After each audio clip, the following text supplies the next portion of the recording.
You're listening to Anchorage Chamber Connect, the podcast brought to you by the Anchorage Chamber of Commerce, equipment sponsored by Upper One Studios.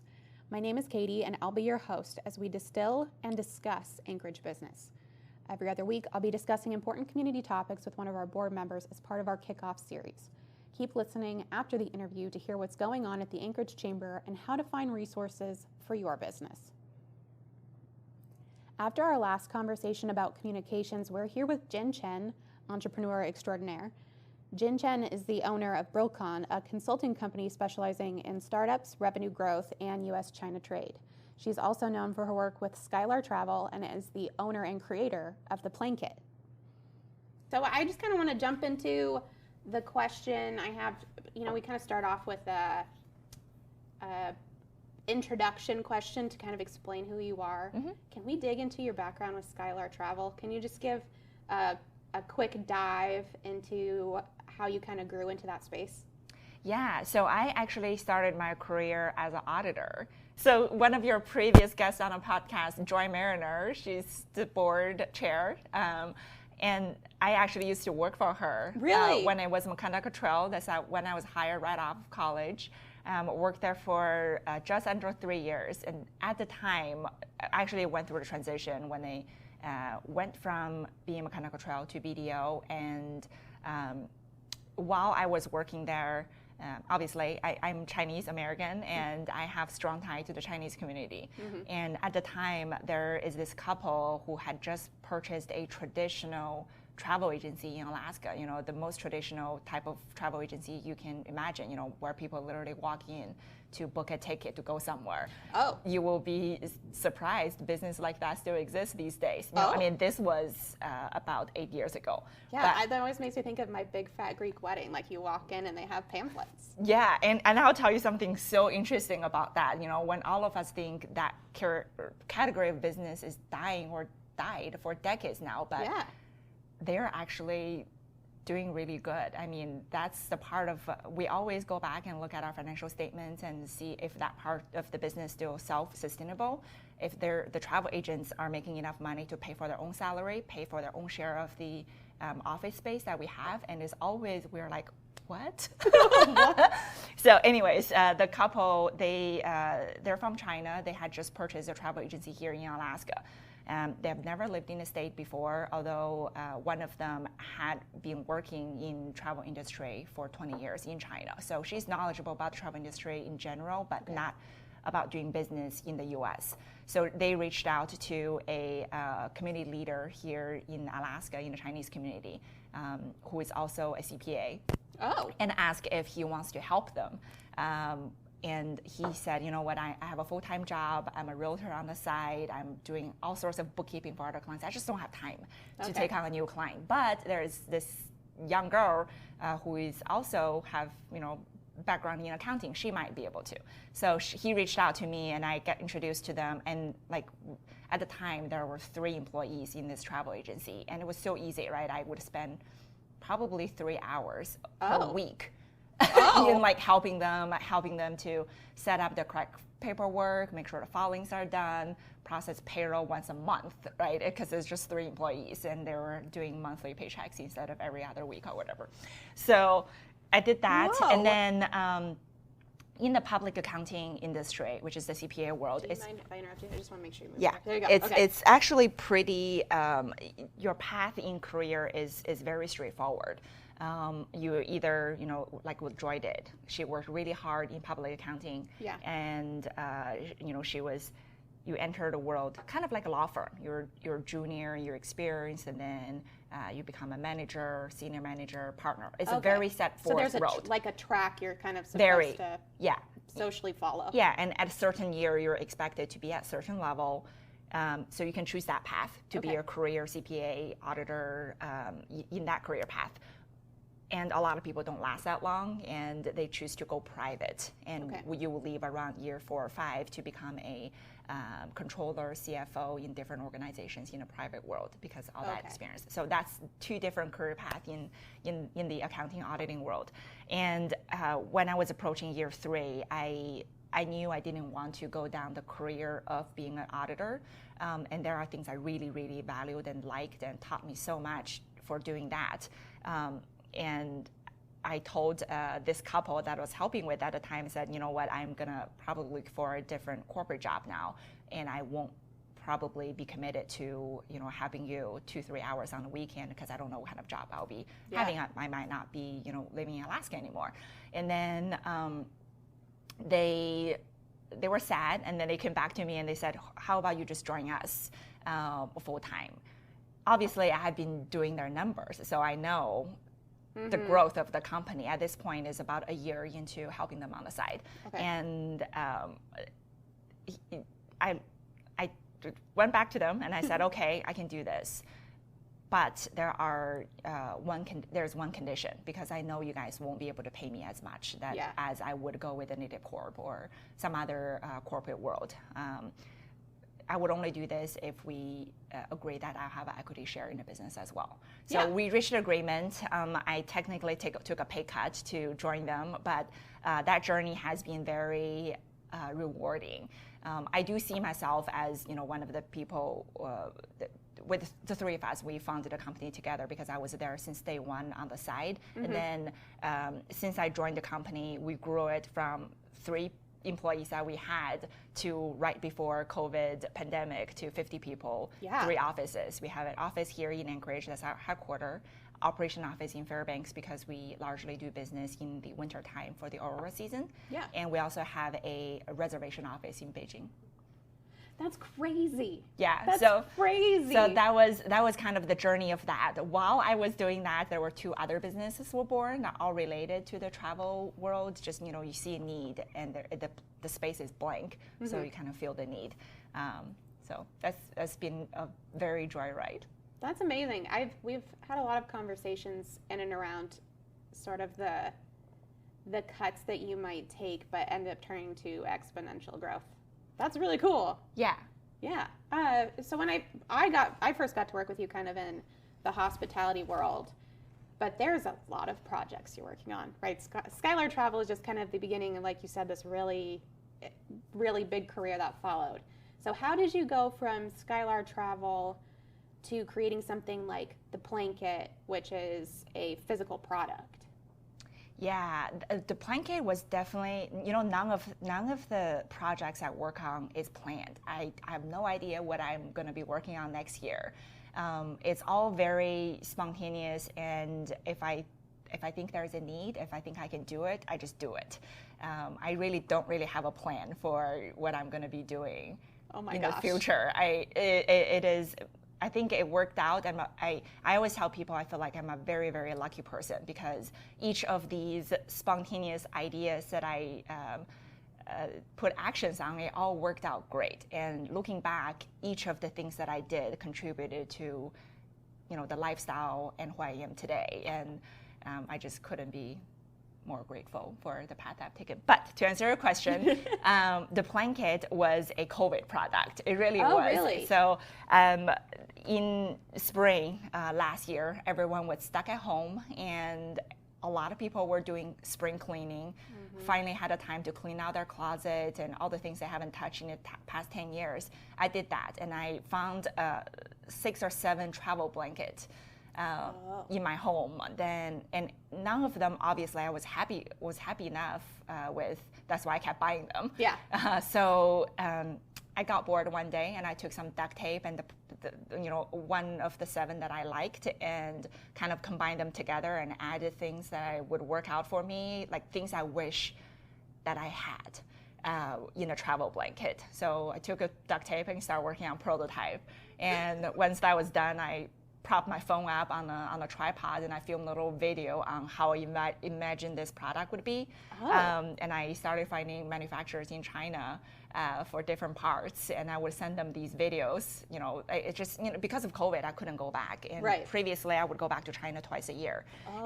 And I know where the manufacturers for each of the particular, like if you're looking for textile, this is where you go. If you're looking for hardware, this is where you go. I know all of that already from, you know, growing up, and my dad played a big part of a role into how I know things.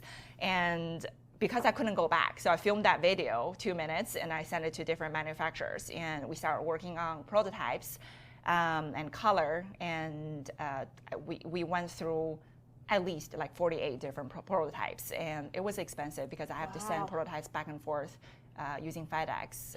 Because you're not in China. No, I was in Anchorage. Yeah. So you're having prototypes shipped back and forth to decide what pieces you like? Yeah, to decide what pieces I like, what the carabiners. I mean, I was a self-claimed carabiner queen because I had like 50 different types of carabiners trying to figure out what works for my product. And it was such a fun thing, you know, of everything that I did, everything is a service provider based. But this one is a product based. Just seeing something was made from duct tapes to prototypes to be on the market and then on the shelf and people ordering it and we're fulfilling orders. Just that entire process is so different and it's different level of fulfillment. Right, because I can see the tie. I mean, obviously with Skylar Travel, it makes sense that you would produce something that works within the travel world. But the idea of doing, like you said, going from something service-based to a physical product that has been created, that's so cool to think that it went from like a blanket and duct tape to that. Yeah, I think the coolest thing was, you know, and that's the one thing that makes the Planeket stand out from the rest of the blanket, travel blanket, is I added these super simple solutions. You know, is when we fall asleep on the plane or anywhere, if you're sleeping in an upright position, then your blanket always ended up slipping down to your feet and onto the floor. And the airplane floors are pretty gross. They're gross. I know they clean them, but they're so gross. Yeah. So I added 5 different loops along one edge of it, and I included an S-shaped carabiner, so it's really easy to collapse behind you, kind of like a necklace, but much, much easier. Mm-hmm. So you can literally wear that blanket. It would never fall down to your floor. It's a sheath blanket, too. I would just wear it. Yeah. It's a nice blanket. Yeah, and I had nursing moms wrote me reviews, said it's a really great nursing blanket without having to leave the seat to go breastfeeding in, you know, the restroom in the airplane too. Demoralizing. Yeah. I don't like using the bathroom on a plane to begin with, let alone to have to take a hungry baby with you, or like one of those giant hoops that women wear. I can't imagine that fits in a plane very well. And it's really soft, so feels good on baby and on the mother too. And it also holds up your phone as well, right? And that's one of the things that, you know, I have been through. I love travel. This is definitely a product that I saved all my notes from the travel days that I had and what I was missing, you know, travel accessory. Mm-hmm. And most airplane or domestic planes, they don't provide the entertainment machine anymore. Even in first class, you're expected to watch videos on your phone. You know, you're connected to the go-go flight. Oh, that's right, because they use the internet now. Yeah. Even first class don't get the machine that we used to have anymore. That's right. So I had been through 3-5 hours, especially from Anchorage. You're flying anywhere, it's minimum 3 hours going to Lower 48. So I have definitely gone through watching the entire movie holding a phone, and not everyone have the cake stand or the pop socket, you know, all these fancy accessories. Well, and even then you're sitting it on the tray, which is down here. Your eyes want to be up here where there's nothing to. So that serve that function as well. It holds your phone, give you hands free, and has a little secret pocket. I keep business card in there because I enjoy talking to the people next to me if they want to talk to me. Right.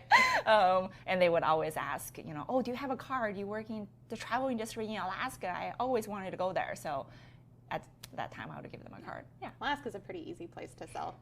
We're very lucky in that way. Yeah, it's just super nice. Yeah. So you kind of talked a little bit about the beginning stages of the Planeket. So once all of those things were kind of finalized, then you just created the website for it? So yeah, you know, there are so many tools out there. You don't have to be a computer science coder to be able to create a website.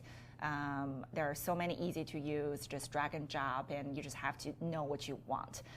So I started creating a website while we were working the very last rounds of the prototypes, and slowly, and the website I always struggle with. Every single website that I have for different companies and products and services. English is not my first language, so I always struggle in writing out things that make sense and read smoothly. But my experience going through college, I went to college here in Alaska, it's always easier if I already have a draft and then I give it to someone, they can read and change things for me instead of telling someone to write it for me, because no one knows what I want better than what I know, right? Right. So it still has your voice in it. It's just edited. Yeah. So that was the biggest challenge of building a website, is making sure the language and everything is correct. That's amazing. Yeah. So I bet a lot of people probably don't think about that. If English is your first language, it comes natural to you. When you read, when I see this, I'm just like, oh my God, this will take me 5 hours just to write this script. Oh no. No, I probably wouldn't do it if it took 5 hours. It goes to show how much I work. So we each have our own challenges. Absolutely. Yeah. So when we're talking about starting projects, I think it's just kind of like my mind from growing up in Alaska. I always think of how specific you have to make things here to local Alaskans. But you do so much in the realm of U.S. relations with Mandarin-speaking countries. Can you give our listeners an overview of the work you do in that area outside of Skylar Travel? I know we touched on it a little bit. Yeah. So I also have a consulting business. It's called Brilliant Connection Consulting, and that business offers 3 types of business consulting. And the biggest one that I personally focus on is the USChina trade consulting. And that particular part of service came out and now is a standalone business, because even at my days at Skylar Travel, we were the company to go to for anything related China. We would get outreached by our local governments, at the state level or municipality level, if they want to do anything with China. And I personally, as a commissioner for our sister city relationship with China, between Anchorage and Harbin, China as well. So naturally, there is that synergy going on. I think I participate a lot of the community events, and by looking Chinese helps for people to connect the dots. Did you participate in, this is way before we met, the Glacier Summit, because there was a specific Chinese delegate press conference that happened. Were you helping with that at all? That might be even before. I think that was 2015. Okay, no, that was actually 2015 was the first year that we started operation in Skylar Travel. So that wasn't too mature for us yet. But after that, when we had the LNG project that was potentially going to be having investors from China. We were part of that, and I personally translated for Governor Walker during those meetings. And so cool. It is. I think translators are so cool. Languages are my brain just doesn't wrap around it well. I'm sure that's the way it is for most English speakers who aren't around other languages. As we grow older, it's definitely harder to learn another language. I got the advantage of learning English when I was younger, so I don't think I can learn another language right now. But translators and the context that matters so much, and the tech with translator booths, I get very geeked out by it. It is, and it's a very high intensity job, because you got to be always on your toes, listening to everything and trying to recreate that in a different language. It's a pretty demanding job, but afterwards you feel really good. That's so cool. So, we were already doing that type of service, but it was all really weird because we were providing it under a travel agency. When we were made checks to, and they're like, oh, who should we write the checks to? Oh, just make it to the travel agency. Right. So, and as I was getting more and more of those type of requests, and I always knew I wanted to do something with China. I just couldn't give up. I grew up there until I was 21 years old, and I couldn't give up that tie. And I know there are so much misunderstanding from both sides of the world. We don't really understand how to do business in each other's country and people in general. So I know that's where I was heading towards in the long run, for the rest of my life, that kind of thing. I just knew I wanted to do something between the two countries. So I formed that company to solely provide service doing business between the two countries, whether it's a company here locally in Alaska or in the US wanting to doing something really cool with their equipment, or customize things, or finding the source manufacturer for things that they use a lot in China. and I have my ways of finding them and get you directly connected to the source. So you're avoiding all these middlemen, except a fee to me. Right. So they're just making the check to Brillcon now instead of Skylar Travel. Yes. Yes. Yeah. But it is a more professional setting. That it is a standalone company, only provide business service versus travel service. And vice versa, if it is a company here wants to export to China to open up a totally, entirely different market that has very high demand. I think it's probably still the #1 populated country in the world. I'm not really sure. I think that's fair to say. Okay. We are not really fact-checking. Okay. This is more of a personal experience podcast than a news podcast. Yeah. But that's really cool. I mean, so for people who are taping up blankets in their room, if they would like to, come up with an actual product. Yeah. That's a great place to go. And I so many times I would hang out with friends and meet people for a drink, and they would say, "Oh, I have these great ideas. I just don't know where to start." Honestly, you just need to kind of do whatever you take to get it started. If you have this idea, go to Home Depot, Lowe's to buy materials, try to create it in your mind first, and then we'll find manufacturers or fabricators to do that. That's so cool. Yeah. I'm going to say that a million times during this podcast. I really am. So cool. So what does that look like specifically in Alaska? Is that different to working with the rest of the U.S.? I mean, I always think Alaska is so specific. That's probably just me growing up here and that we like to think that we're so different. But we are pretty far removed from the lower 48. Yeah. So does that kind of consulting or working with China look specific to Alaska? It wasn't intended to be, boxed in only for Alaska, but because my entire professional career and my personal connection are all in Alaska, so far everything has been in Alaska. And honestly, when I started the consulting business, I knew there was nobody else provide that type of service in the state of Alaska. So there's definitely a niche there. I don't need to go to lower 48 to compete with other corporations who may have already providing those type of services. I can be happy just getting Alaska products out of the door or saving Alaska businesses expenses in doing their own business. Right. Because and I haven't included this on the script, but we've talked a lot about the changes, especially with cargo containers that are happening with exporting goods right now. Yeah. So, oh my God, global logistic is just such a nightmare right now. It's so the kind of I don't know if a lot of people know this, but the root problem of why we're having this problem is because traditionally, and I can't give you, don't fact check this, but 80% this of is just personal experience. yeah, 80% of the cargo going from China to U.S., which is China is the #1 importer for the United States. So traditionally, 80% of the import through air freight is actually what we call passenger belly cargo. When you take a flight from Beijing to Seattle, say, you check in 2 luggages, but that particular capacity in the belly of that airplane is saved for cargo only. So because we're not flying, because no one, and right now between passenger air traffic between China and U.S. is 1/10 of what it used to be. So we're losing that capacity on a daily basis.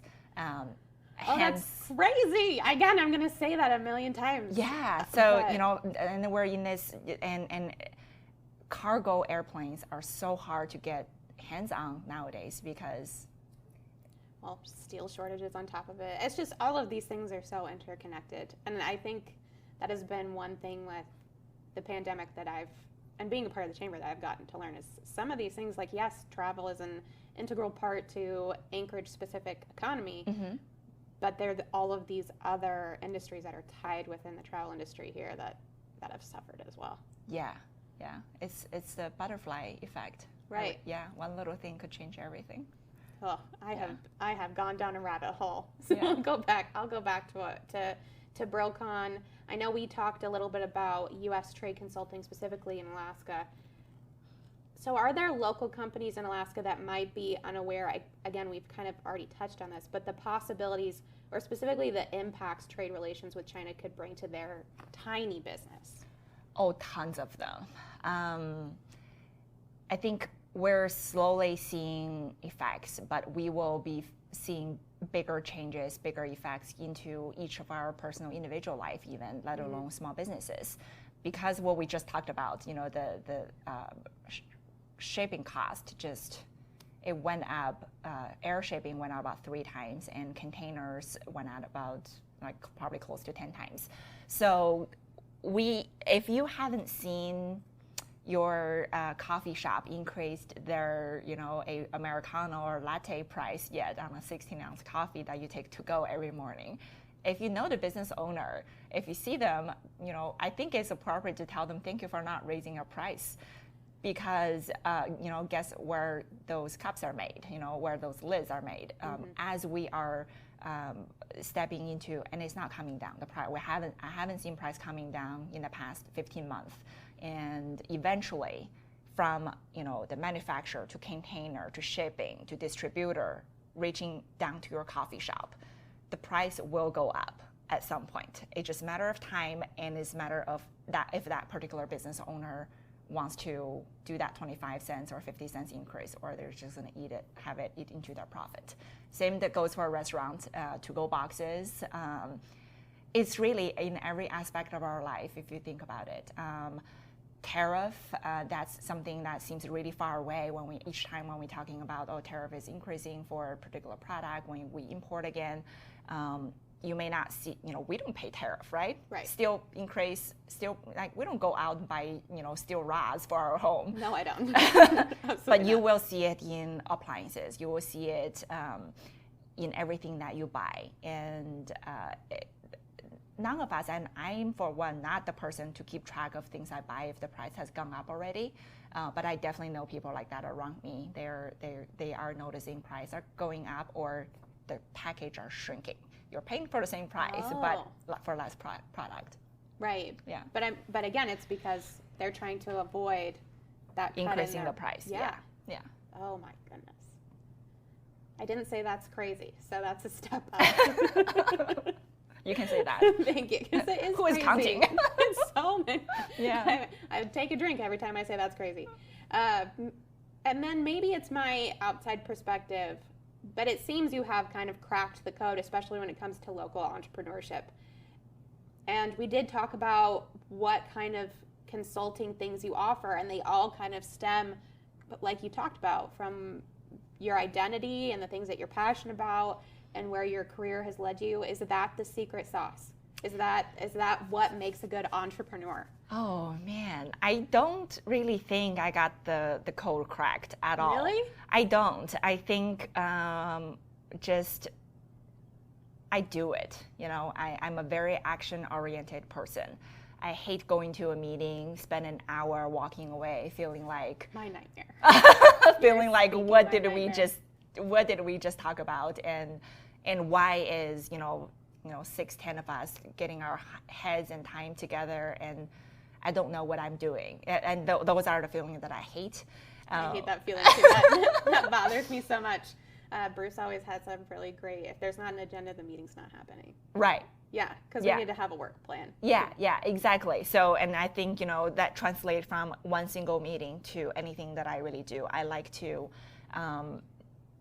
not just have an idea, but, put it into action. And that's what I'm good at. I don't know if that's the secret at all. I think that's just the normal way of doing business. And I'm just not afraid. If I always do look at how much I'm in for. When I created Planeket, I said I'll put in $30,000, and that's the inventory, the raw material, everything. The shipping was like way out of my budget, or above my budget for what I did because between when I said I was going to do it to finally we have the product here, right. three months has gone by and price has gone up a lot. So, there will be little surprises, but as long as if you want to do something, have a plan and put it into action, and just see what happens. I mean, that's what I did. I don't know if I told you, I have a real estate license too. I did. I kind of included it at the end, but that's kind of the thing is like, you do so many things. Well, like, and you're, is it Arctic wear as well? Oh yeah, so Arctic wear was one of the things that was, I mentioned earlier, is a kind of a side business, got created through Skylar Travel when I was there, doing daily operation, just noticing people are not coming to Alaska with well-equipped wear. I mean, people wear leggings to Fairbanks in November, and it's just, they're gonna get freezer burn in the nature. Yeah, that's making me hurt, and I'm not even there. Yeah, and most people are doing aurora viewing at nighttime. You're out for a long time standing in the cold. So yeah, I ran into Ross. I don't know if you have, he would be a really great person to have as far as entrepreneurship goes as well. So we met each other at a tourism conference, and he walked up to me and he said, hey, I've heard so much about your business. What do you think of a winter gear rental company? I was like, let's talk. Yeah, so the two of us just took that idea and bought gear and set up a business. So oh my gosh. It's just going back to the same, just do it. Is that how you decided to do your real estate license too? Was it someone just said you should do this? Oh, I'm always interested in real estate. I love looking at houses, properties, and I wanted to be able to look up information when I want it, and never have to ask for anyone, feeling bad, because a lot of times we just want to look with no intention of buying, like window shopping for dresses. But in the real estate world, if you want to just look around casually, you have to take up someone's time. Realtor have to take you around, and I don't want to waste anybody's time if I have no intention of buying right away. Right. So I figured if I get my own license, then at least I can do that on my own. But also we had 2 houses in Anchorage at the time, and I knew I wanted to sell one of them. Which again turns out just to be a great time in the past year to sell. Yeah, it's been a great time this past year to sell a house. Oh my God! Earlier in the interview in this podcast, I said I'm a very lucky person throughout my whole life, whether it's education or professional career. And when I got my real estate license, it's the highest point of all real estate time in the United States. And normal old time is probably just going to be a license, one of those licenses I get and have it sit there. Oh, I should mention that I have a problem with taking exams. I love them. Really? I love exams. I love studying. I love getting tested, and it's one of those things. I'm a certificate fiend too. Oh yeah. Oh gosh. Yeah. It never hurts you to have more certification. Right. So I looked into how much money I would save if I was selling my own house. At least I don't have to pay half of the commission. I just need to pay the buyer's agent's commission. And I looked into how much it would take to do the exam, study for it, and all that. It was for someone who had been, sit through CPA exams and CMA exams. The real estate exams are very easy. Yeah. Yeah, they're very easy. I studied for 2 weeks, and I went and passed it. Studied for 2 weeks. Yeah, I mean, That's it was not a hard exam, but just like any other professionals, exam is just make sure you know the basic. But what do business in that is really do business with people. Has less to do with what you get tested on exam, and more to do with how much you care about someone. Right. So yeah, I mean, the real estate exam is really just sell my own house, and then again, I was lucky, and everyone was selling and buying houses in the last year. I was helping families and friends, and yeah, just yeah. So if you need someone to sell a house. Yeah, if you are buying or selling, I can help you. I think it makes a difference because when I help, especially friends, right? For a lot of realtors, this is their business, right? They have to sell or buy to provide for their family. And especially important when I was trying to help someone to buy. I would literally tell buyers, I wouldn't make money from this sale, but I think this is overpriced. Instead of trying to make a commission off a single transaction, I would tell them to wait. But are they going to wait? Right, that's their prerogative. Yeah. But like you said, you have other businesses that are your bread and butter. Yeah. So this is just something on top of. So there's kind of that transparency available to you. Yeah. because you don't have to worry about if you're I don't have to sell you this house to pay for my bill next month. So there's the level of transparency. This is really what I think. Don't kill the messenger. Yeah. Oh, please don't kill the messenger. I mean, we've talked a lot about the companies that you're affiliated with. How do you keep the inspiration alive? I know you've talked a lot about like touch points of other people that have kind of come into your life. But when the work gets overwhelming, which it inevitably does, how do you keep that passion alive? I think everyone's brain is wired different. My brain is definitely wired in a way that I like to have different things going on. This brings me back to the old days when I first applied a job at Planeket Travel. I applied to be an auditor, but when I was hired, I was actually hired in their consulting department. So, and then, a year went by, and I asked the recruiter at the time, why I was applying for a auditor job, and how come I didn't get that job. I mean, I'm still happy, like I'm got my foot in the door, and I eventually transitioned into auditing. But how come you hired me as a consultant instead of what I applied for? And he said, we just thought that you might get bored of doing auditing. And with the consulting department, we do different clients and solve different problems. It's never a procedure you can follow for audit, like auditing. There's auditing procedure, but with consulting, you're really just looking at different business, solving different problems. And looking back and thinking about that conversation, the recruiter, he saw something in me that I had no idea that was in me. And it's so true, because if I just do one thing, I get bored at it. My brain is wired in a way that I need to be able to spend some time in this section and switch gear to another. And when I come back to the things I was previously working on, I'm more energized and more focused, and I have new ideas to be injected into that business. Absolutely. I think that's spectacular. I think I'm just putting my own experience in on it. To have a recruiter recognize that and to take that into consideration, to me is It is crazy. Insane. It is insane. And I mean, I only did 2 rounds of interview and 1 recruiting event. And who is this recruiter? I think I need to find this person, because never have I had an employer who's like, oh, your problem is you're bored. Yeah. That sounds like a terrible problem to have. And maybe he was, just being nice after a year of knowing me. He's like, okay, we made the right choice. Maybe just at the time I wasn't cut for the auditing world. Who knows? Like you backtracked? Yeah. I feel like some of my employers have wished that they could backtrack and say, maybe we shouldn't have put you there. Maybe you're too much of a busybody to put there. Oh my gosh. And then we talked about, you don't really have new projects coming up, right? Because you don't really plan them. But there's some other stuff that we haven't talked about, which we've geeked about kind of offline, but you do transcription stuff as well. Oh, yeah. Right. So thanks for asking that. I actually do have that product. Now, I know since last time we talked, I was really excited about what I was getting, and I actually have that now. Yeah. Tech. So it's, as I mentioned earlier, I do not so much in the past year because of COVID, and there just isn't tons of international meeting happening.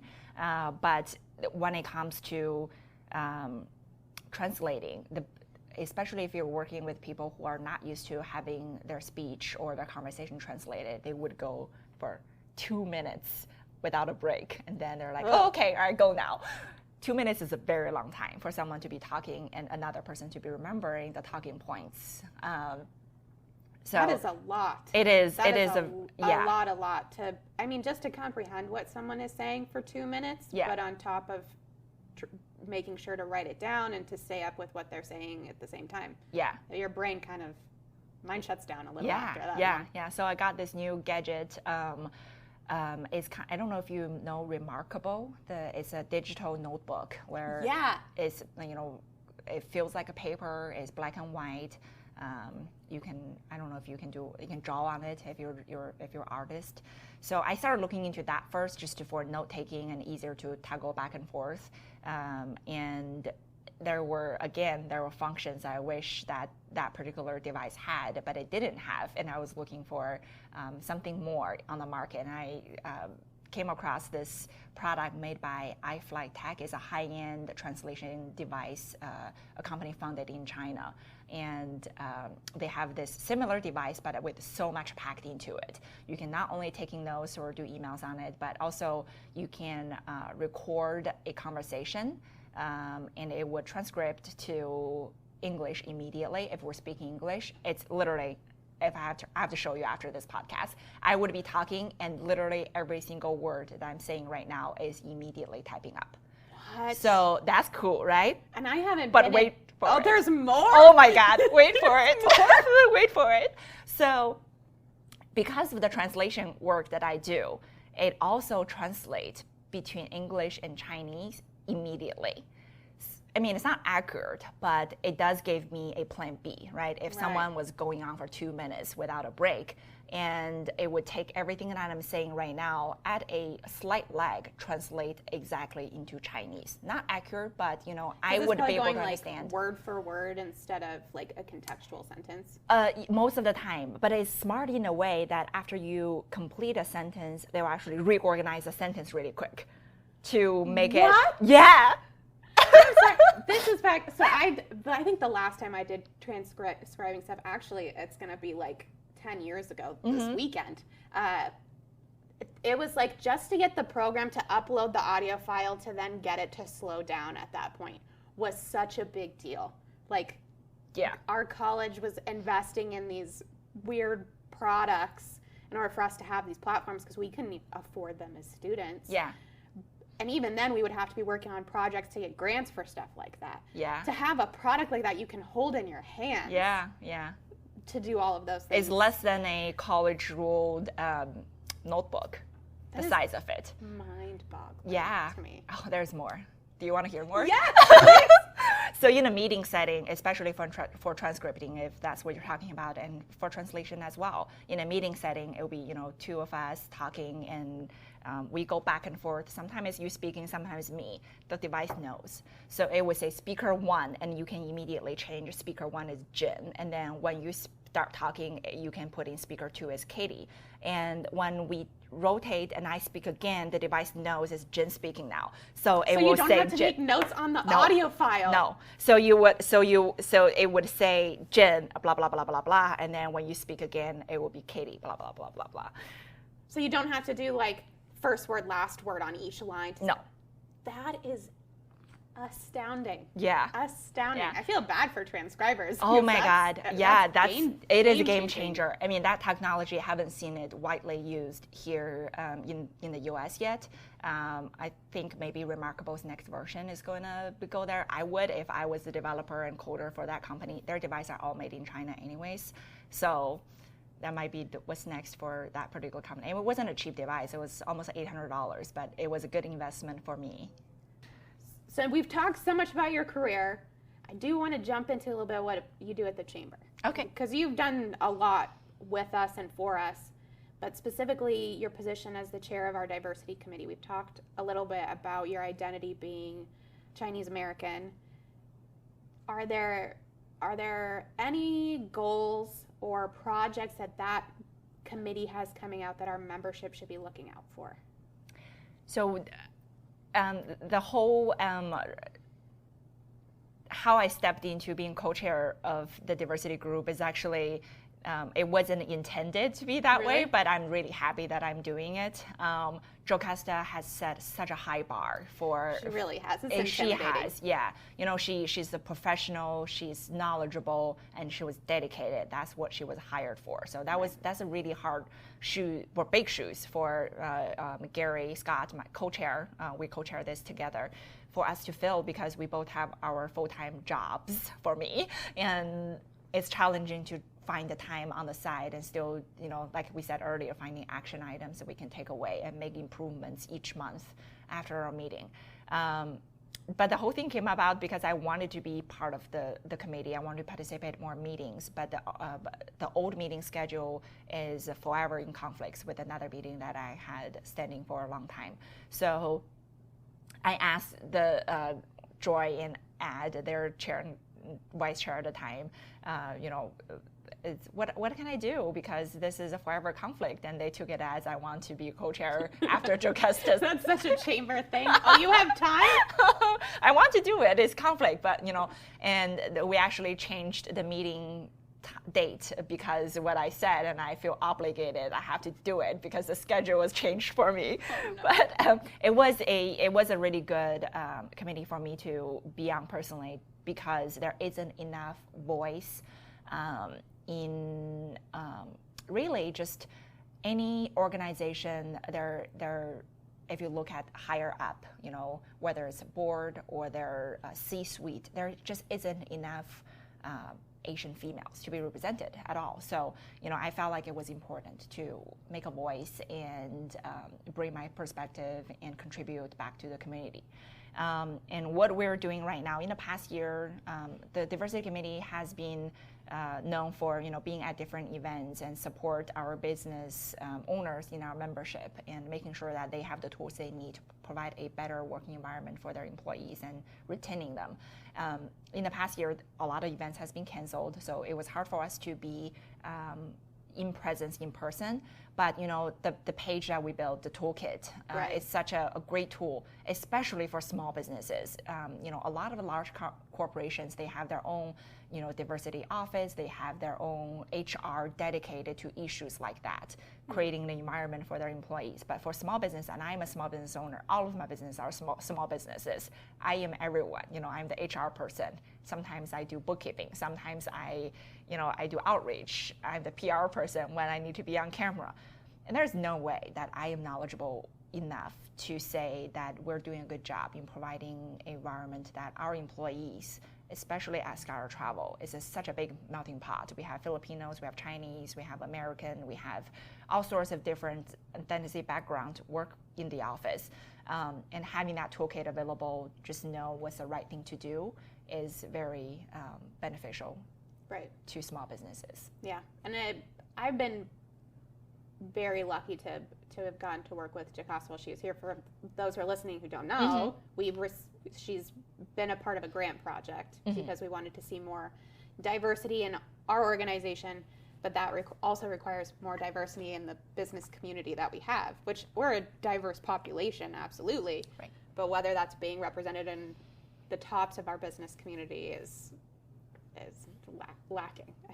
I think there's really no other word for it. And there's just a lot of work, really. I am fortunate that I was educated, in my higher education. Both my bachelor and master degree was earned here in the state of Alaska. So I have that formal education background. It was easy for me to step into a professional world and build a life for myself here. And I have since helped a lot of new immigrant families into Alaska. And if this is, for lack of a bigger word, fresh off the boat for them, Alaska is a new home for them, it is extremely hard. Try to place yourself in a foreign country. You don't speak much or language of, and trying to learn the lay of the land and where, just super easy stuff. Where do I get my driver's license, and how do I get the road test, and where do I go get my new Social Security card, and just all the stuff like that we may take granted for because we already have access to these things, but it's really hard for these families. And in Anchorage, or even the state of Alaska, a lot of the basic public service that we provide is not available in any language besides English, not even in Spanish. Most of the places you go to in the Lower 48, you at least have the choice of English or Espanol. But here, it's really, if you don't speak English, you're kind of screwed. So that's very true. Yeah. I don't think there's really a polite way of putting that. No. It's just the face value. So we have a long ways to go. One way of doing things. Yeah. But again, we're adapting, and that is what the Diversity Committee is for, is to see that in our community. Exactly. Yeah. That's a lot. Yeah. But it's better, great resources. Yeah, if anyone's looking for the toolkit, it's at anchoragechamber.org. It is such a great resource that I don't think a lot of people know it or don't think they need it. It's one of those things you don't know you need it until something happens. You're like, oh, I wish I knew that. So it's really good to check it out ahead of time and know what's available out there. Another really great resource is just a chamber calendar in general. And diversity calendar is part of that calendar. We plug in all the things happening around our city, whether it's, meetings happening around the city for a PI community, the Black community, and all of that is all packed into the calendar. If someone wants to be connected in a certain community or looking for their own community to join in, that's a really good calendar to look at too. Oh, and something I actually didn't realize until recently, thanks to Tasha's help, is we also have settings in our directory where you can specify if you are a Black-owned, female-owned, et cetera, owned business. Yeah. So you can look for those specifically in our membership directory. Yep. And we actually just talked about yesterday at our diversity meeting. It's once a month on first Wednesdays. In the afternoon, 3:30, 4:30. Again, it's on the calendar on the Chamber's website. But we talked about issues like that and what we can do, little things that makes a difference. In the long run, it all adds up. Mm-hmm. And without the little things that we do throughout the years, we'll never get to the big goal. So that's one of the things we're going to add that field actually into new membership applications. So as new members joining, they can right off the bat select what special category or badges that they want to be represented for. I like that so much. Yeah. There are just so many things that we offer sometimes, and if anybody has questions, just reach out. There's just so many things. There are. So many things. And then that leads right into our signature question, which is my sales pitch. Okay. What is the greatest value you've seen come from a business's chamber membership? It goes back to being small business owners, and we don't really pick up. I don't really pick up a newspaper to read in the morning. And where am I getting information that's important to my business grow, and what legislative rules that are out there that might be impacting my business. That's what I value the most about the Chamber's membership, is keeping my business educated on what's out there. The Make It Monday forum is a really great way to stay on top of the local, everything local, what's out there. And I think even more so throughout the pandemic, the Chamber has shared so much how to do things, how to navigate through these different grants, and what does it mean. We've done like PPP, particular webinars to educate business owners and stuff like that. It's just, if you're not part of the Chamber's membership, where would you get all these free webinar and education experience? So that, to me, that's the most valuable among many, many things. Oh, absolutely. Yeah.